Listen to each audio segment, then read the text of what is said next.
Every worksheet contains thousands of cells where different columns and rows intersect. You'll need to know how to work with these cells in order to enter and edit data. Every cell has its own name based on its location, sometimes called a cell address. In this example, the cell I've selected is where column D and row 6 intersect, making the cell address D6. The address also appears in the name box above the worksheet. To select a cell, just click it. You can even use the arrow keys on your keyboard to navigate between cells instead of clicking with your mouse. To select more than one cell at a time, known as a cell range, click and drag, and the entire range will be highlighted. You can enter lots of things into a cell. For example, all of mine contain text, but they can contain advanced properties too, like formulas, functions, and formatting elements. For now, I'd just like to show you the basics.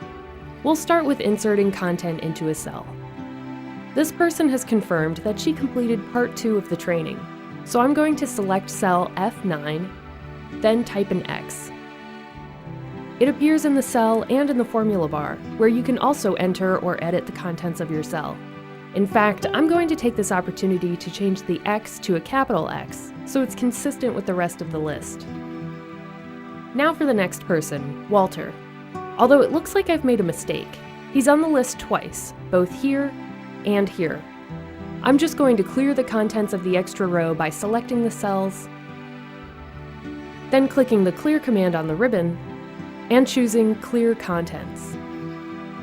You can also use backspace or delete on your keyboard. So let's take a look at what that did. It cleared the contents of the cell, but the row is still there. That's okay. If you want to delete the cells altogether, all you have to do is click the Delete command instead. That actually removes the cells from the worksheet, causing the cells underneath to shift up and fill in the gap. Just remember that there's a difference between clearing and deleting cells, so you don't accidentally delete cells that you want to keep. Now I'd like to show you a way to save time by copying and pasting content. For example, I need to mark the rest of the people who completed part 2 of the training. Start by clicking the cell you want, then click Copy on the ribbon.